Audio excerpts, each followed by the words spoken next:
Welcome everyone to another episode of Price Targets with your host Bitcoin Jack. Welcome back everyone. It's thrilling to be back, and who's also back is Prime XBT, the crypto exchange that is sponsoring and was always sponsoring my videos. So I want to put them in the spotlight and thank them for doing so. And if you've appreciated these videos over time and will do or feel like you appreciate them in the future, consider signing up with the ref link in the description below and in the watermark. And when you sign up using the promo code BitcoinJack, you will be matched up to 0.5 BTC deposit bonus when you do your first deposit. There are some conditions that apply, so make sure you check them out before any confusion arises. And big shout out and thanks to Prime XBT for doing this. And I think that gives way to getting into the nitty gritty of the markets again. I've been away for a while. I had to clear my mind, reset.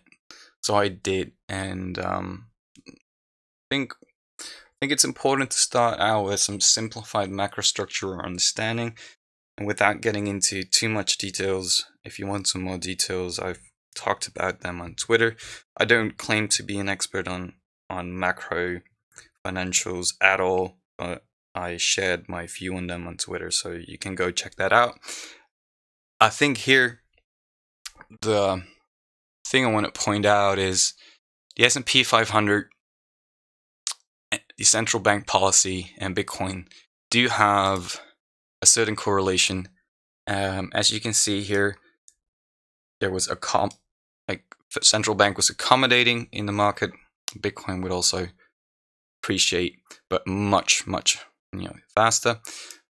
In 2018, the central bank started to share their plans to go and hike rates. Rating hikes is usually pulling some liquidity out of the market, and you can see that on the way up, Bitcoin outperformed.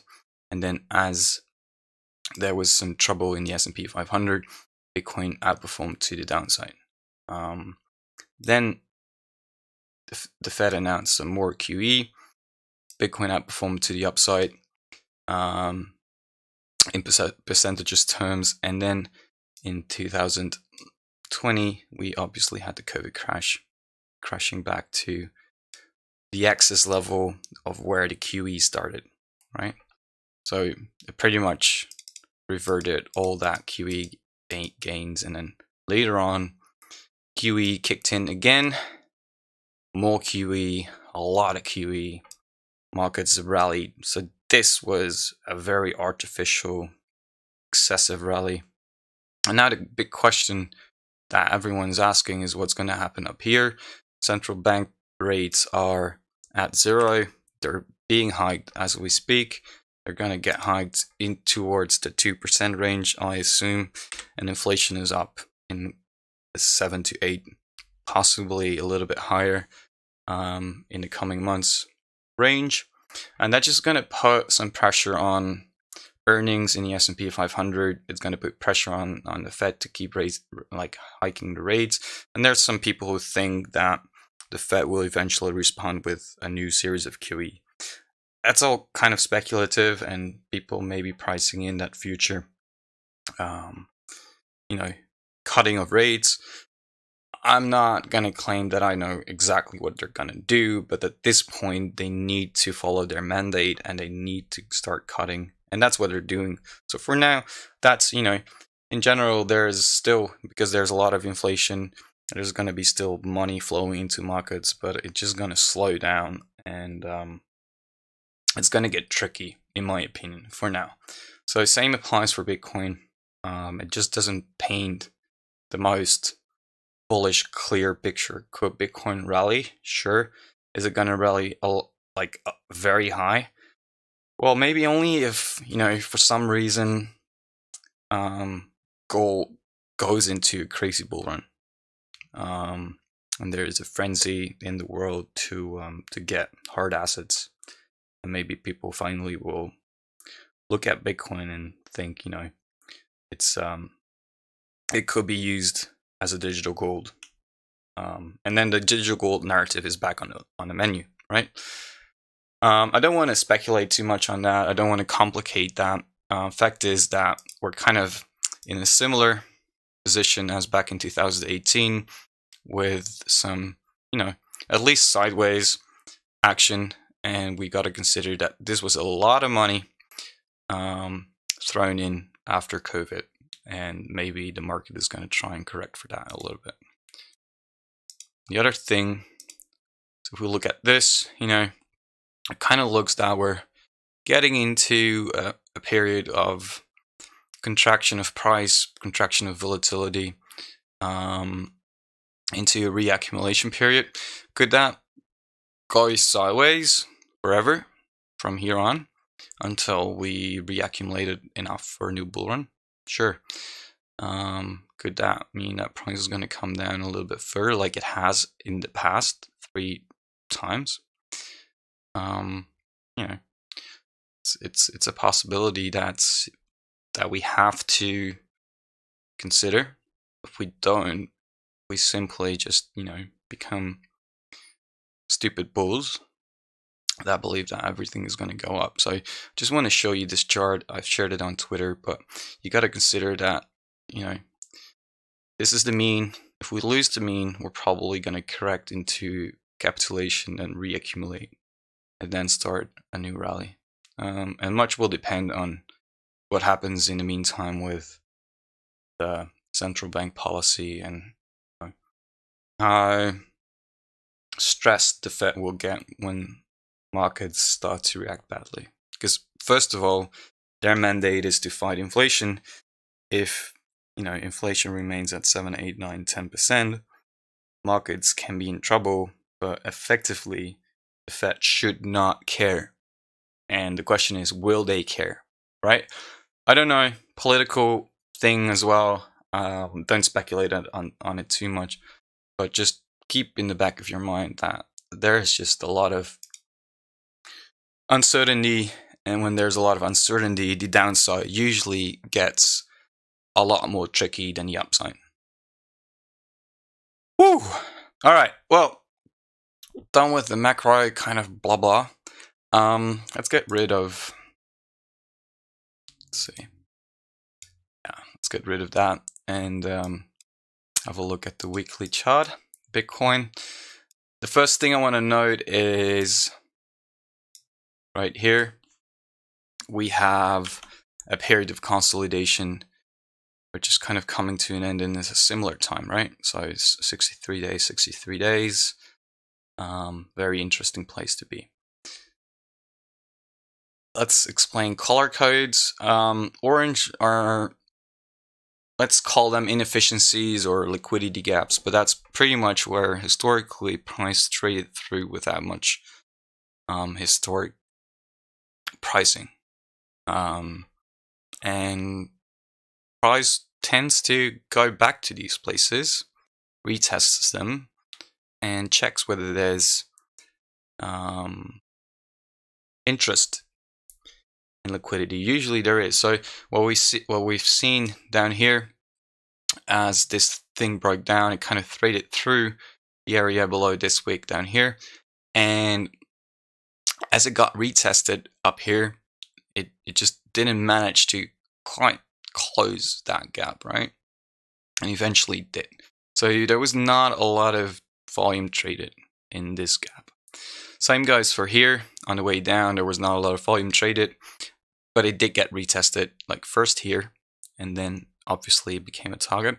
So there's this one place left up here, and I believe there's one up here, but this is a complete deviation on the price. So essentially, the monthly tells us there is resistance up here and support down here, and then there is smaller time frames that are interesting right now. So weekly resistance up here, and this here is my key level.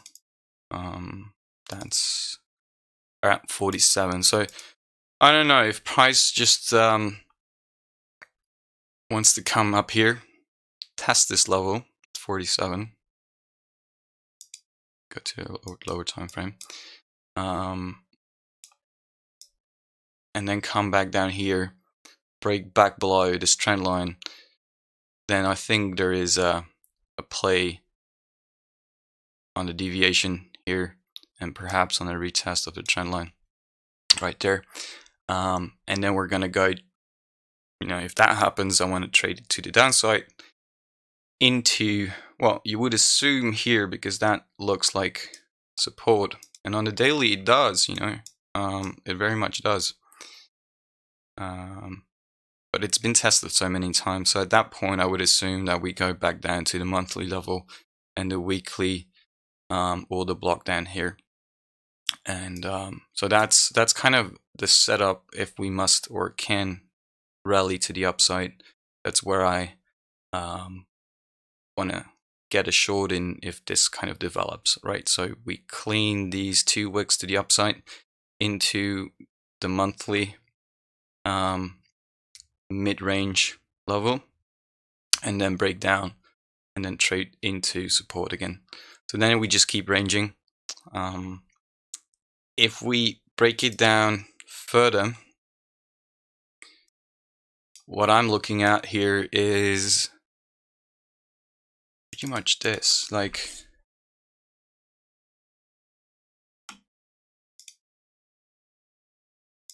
so this level here, this feels like a deviation on top of that into resistance up here. It would make sense, like, that there's a possibility for price to come up here, go above it, and then when it breaks down again. So there's 2 trades. Trade 1 is here.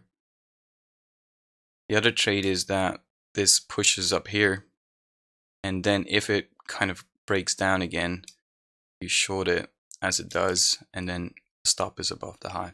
Right now it makes sense that the stop is above the current high here or the current high there, just at risk that it's still going to run it. But this is a breakdown already. There's a high here, price got above it on the 6 hour, tested the level here, didn't manage to actually run stops, and then start to come down, losing the level. So this is a deviation on itself. So kind of like the same as I've been drawing here, but then just lower. So there's a high possibility that this is just gonna trade into here. And then I do think it's at least gonna take out the 3 levels, the 3 wicks that we see down here. So I'm still in the mood of shorting rallies, and my main area of interest remains this block here. And the reason why, I probably must get back to the daily to show you. This move here is like a full 5 down, but super extended compared to the rally up, the rally down here. So rally here, and this is the second wave of this super extended move. So that's a huge area of interest. It's been tested here and here again. Anywhere above that negates a very explicit bearish bias. Doesn't necessarily get bullish, but as long as this is resistance, I want to short it, as if it claims it and then breaks down again. So conditional setup there to the upside. If it runs through all the stops, then it's probably going to trade into this liquidity level here, and maybe all the way into the monthly. But it's going to be, for me, it's going to be tricky where to decide to long that, right? So I would rather wait for it to come up here and then identify the retest levels and the invalidations. So just looking for shorts. Maybe that's going to be completely wrong. Maybe, I don't know, there's going to be some insane catalyst for Bitcoin on a fundamental level, and it's very possible. I think it's very important here to be able to change goggles very quickly. It's a ranging market, could be a bear market, could be a bull market, could be a sideways market for another year. So slow and easy is probably the best way to go, in my opinion. So I think that for now is where we can leave it, and then check back on what we talked about on Thursday. And then ETH, you know, I'm really wondering what's going to happen on ETH. I think, let me change this a little bit. So ETH is trying to get above the trend line here. It's actually kind of pushing. Here's the monthly level. So the monthly level here, the entire time, and this is interesting. Kind of, okay, so there's a little gap between the monthly here, but this reaction here was off the monthly. Can kind of grab this, right? So that's the same as the monthly. And then we had this little deviation up here, rejection, and we came down, rated this side. So I want to see what happens up here. In my opinion, that's a level to short, and then it's probably going to retest this region again, right? So bullish order block, resistance, trade it back down. Ideally, it doesn't go and retest this high, but it's very, very possible. So there's two trades. Either wait for a structure where it kind of gets a high in and breaks down, and the same applies to the high here where it gets above it, then comes down, and then sets up like a reversal structure. If that gets rated, I think we're going to come up all the way up here, and then maybe it's just confirmation that it's a full-blown bull market, and Bitcoin is probably going to react to that as well. So curious, 0.073 area is the area to watch, and I think then it's going to trade back down into demand, and also the trend line here, which we're probably going to lose if that occurs. Like if it gets back down to blue from here, it's going to flirt with this trend line again, and it's going to be 1, 2, 3, 4. You know what I say about fours. So, you know, waiting for that to happen, and waiting to see what's going to happen up here. Hopefully that's gonna not happen before Thursday, and we get a chance to review that on Thursday. I think that's where I want to wrap up, and thank you all for watching again, and hopefully things were gonna start to make more sense. But for now, I think it's just could go both ways, and if that's the way it is, or the way I view it, or the uncertainty I have, like, I'm sorry that maybe if you don't like it, but not having a super strong conviction at this moment for me is just what's making the most sense, and hopefully we can get some more conviction in, and like trending ranges,